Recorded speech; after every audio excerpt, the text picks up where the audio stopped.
Sabi ko alis eh! Kuya, ako to.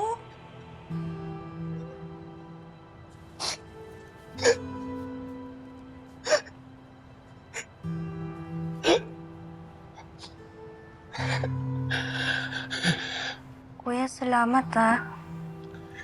Kasi bumalik ka kahit nandito si tatay.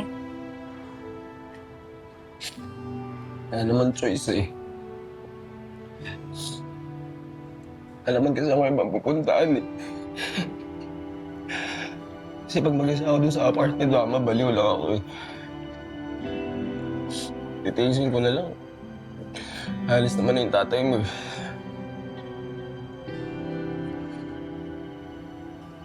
Nandito lang ako, kuya.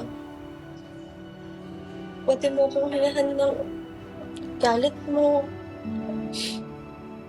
ng sakit, ng lungkot. Kuya, kukulitin kita. Patatawanin. Pasisiyahin.